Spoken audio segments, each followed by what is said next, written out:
After studying this module, you shall be able to know what the classical theories of management are, learn about the scientific theory, administrative theory, and bureaucracy, identify the principles of management, evaluate the merits and demerits of all the classical theories, analyze the significance of the classical theories.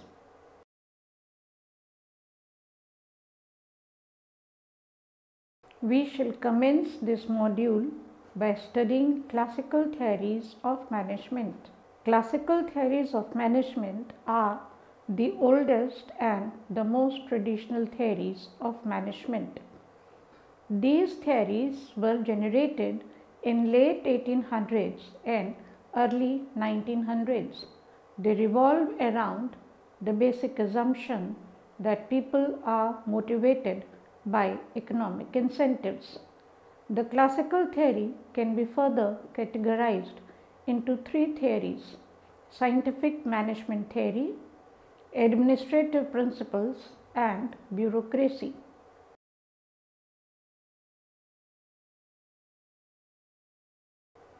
First, we will discuss the scientific management theory. This theory was propounded by Frederick W. Taylor. He is also called as the father of scientific management. He gave the following principles.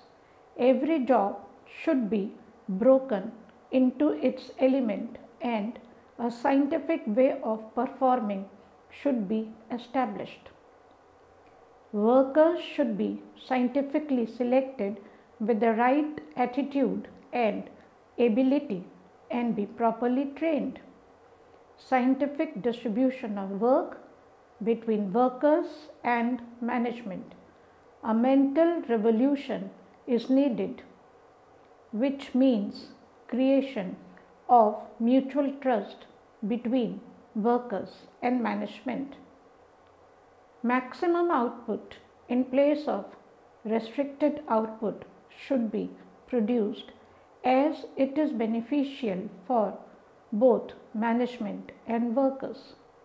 Techniques of scientific management. Number 1. Time study. This study emphasizes that the ideal time to complete a job should be identified so that the efficiency of workers can be increased. 2. Motion study. This study studies the ideal type and number of movements to complete a task so that workers can be trained accordingly and generate maximum output. Standardization and simplification. Every output should be of a specified standard, and in order to do that, simplification of tasks is a must. Scientific task planning. Each job should be planned in a systematic manner with step-by-step approach. Differential piece rate system. Differential piece rates should be advocated for efficient and inefficient employees. For example, 10 is the standard output. If any worker produces more than 10 units, then he or she shall be rewarded at $6 per unit basis, while if any worker produces 10 or less than that output, then he/she shall be rewarded at $5 per unit basis. So, an employee who produces 12 units will earn $72 and one who produces 8 units will earn $40. Functional foremanship. Each job should have 4 office supervisors and 4 shop supervisors. Office supervisors are the ones who take care of the administrative and written documentation, while shop supervisors are the ones who help in implementation on the shop floor. Office supervisors are route clerk, instruction card clerk, time and cost clerk, and disciplinarian. Shop supervisors are gang boss, speed boss, repair boss, and inspector. Critical evaluation. The theory has been criticized by many authors on the following account. Mechanist approach. This theory assumes men as machinery. It assumes more the money provided to men, more will be the number of units produced by them. The truth is man has his or her limitation. She cannot go on and on to produce. Man gets bored and fatigued, and hence after a certain limit cannot produce. Number 2, narrow view. The theory has a narrow view whereby it assumes that men can only be motivated by money. The truth is, men have needs beyond money, like need to be loved, need for affection. 3, unrealistic assumption. Assuming that money is the only motivator is wrong, as if it was so simple to get maximum output from workers. Then why would there still exist workers who are inefficient? Impracticable. Not appreciating the emotional, social needs of human is impracticable. We all know how men not only wants money but also requires love, affection, etc. Exploitation of labor. High piece rate leads to exploitation of labor. Charlie Chaplin is the best example how monotonous work can make a man retarded. Environment not taken into consideration. Producing maximum output when there is no demand for the output is not worth it. Thus, deciding the number of output to be produced should be based on market demand rather than producing maximum output in place of restricted output.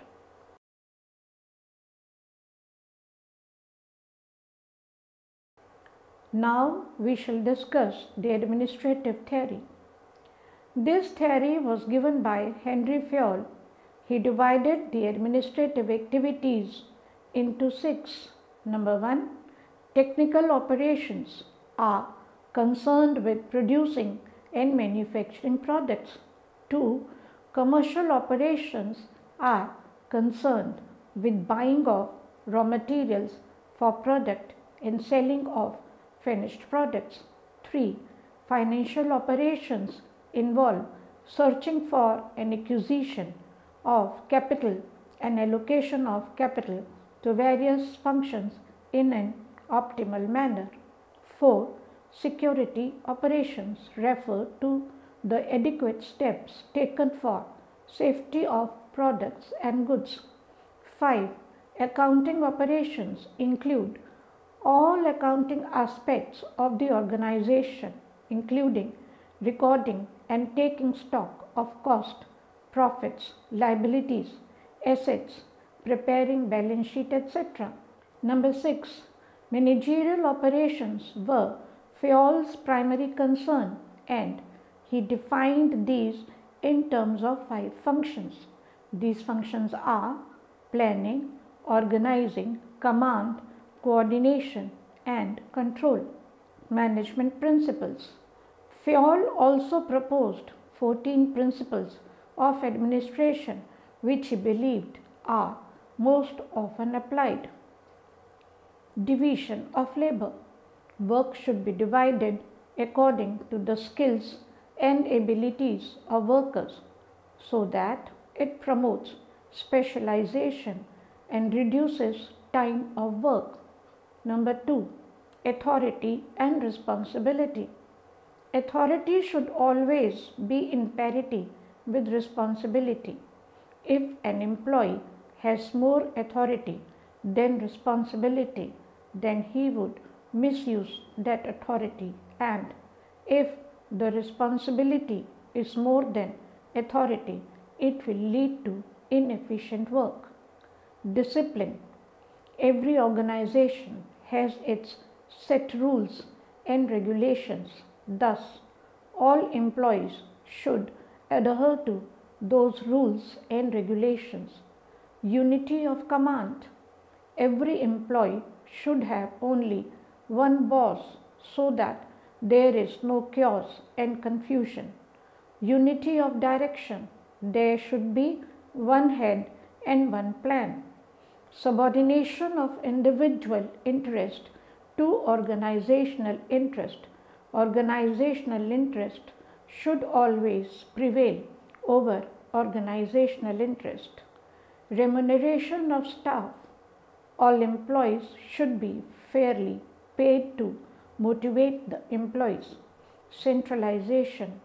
Centralization refers to the concentration of power in a few hands, while decentralization refers to distribution of power amongst employees. The scalar chain. The communication should follow the formal channel in hierarchy. The line of authority should run in order of rank from top to bottom. However, this proved to be very time consuming in cases when people in different departments but at the same level of hierarchy needed to communicate with each other. Fayol solved this problem by introducing the gangplank, where such people could communicate with each other directly but with the permission of their superiors. See in the figure of scalar chain. The one line of hierarchy is A, B, C, D, E and F. The other line is A, H, I, J, K and L. The people at the same level are, for example, E and K. They can communicate with each other. Number 10. Order. Everything should have its specific place, and every employee should also have his specific place, like in bank. Outside a branch manager's cabin, it is written branch manager so that people know where to look for the branch manager. Equity. All employees should be treated equally. That is, there should be no discrimination on the basis of caste, gender, etc. Stability of tenure. Employees should be given a stable tenure in an organization so that they can become comfortable with the rules and culture of the organization and produce productive results. 13. Initiative. Employees should be encouraged to initiate new ideas. 14th. Esprit de corps. Employees should work in team, as teamwork is more efficient than individual work. Criticism.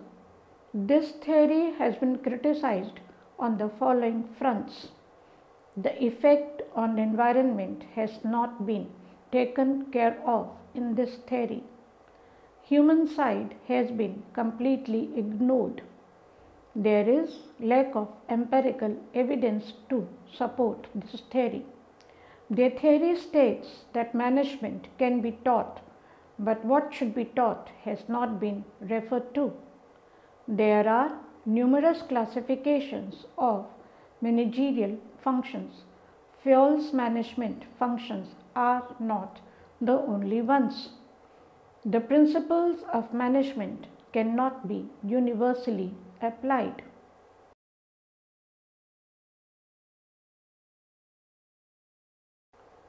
Further, we will move on to discuss the concept of bureaucracy.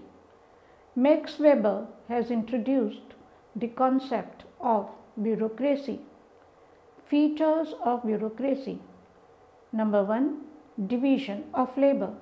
Work is divided according to ability and hence leads to specialization. If a person does the same type of work again and again, he/she automatically gains specialization in that work and it takes less time to complete the task. Number 2. Technical competence. Selection of employees is based on technical competence. Only those candidates should be selected who are technically sound for the job. Thus, selection should be fair and unbiased. Hierarchy of authority. A well-defined hierarchy is maintained.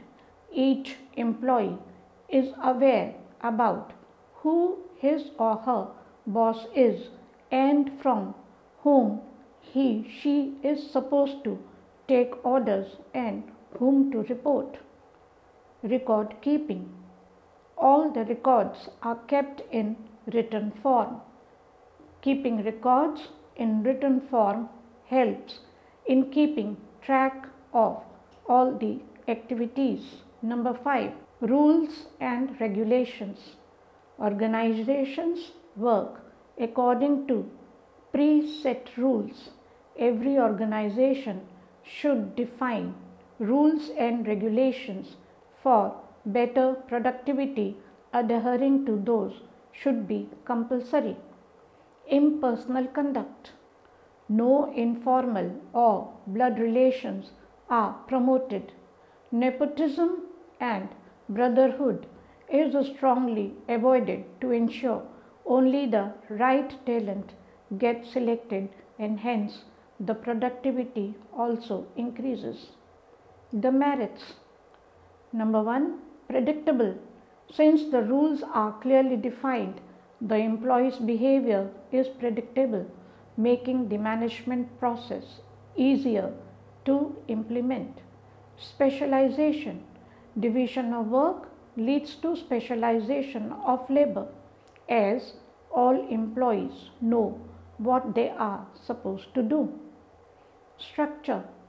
A well-defined hierarchy gives a structure to the organization.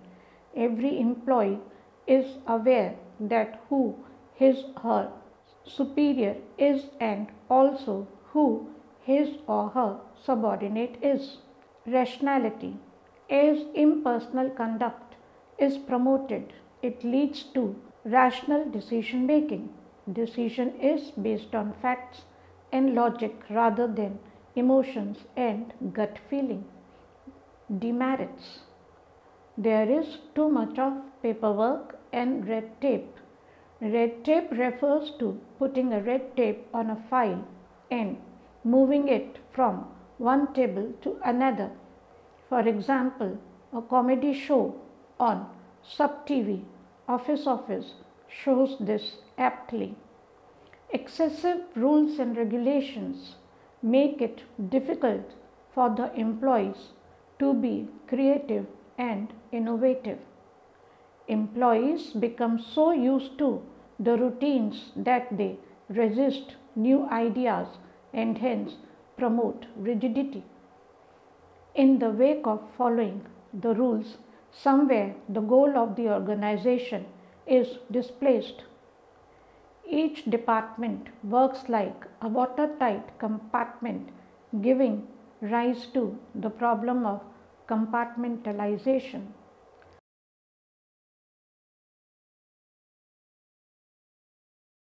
Now we shall recapitulate what we have learned so far.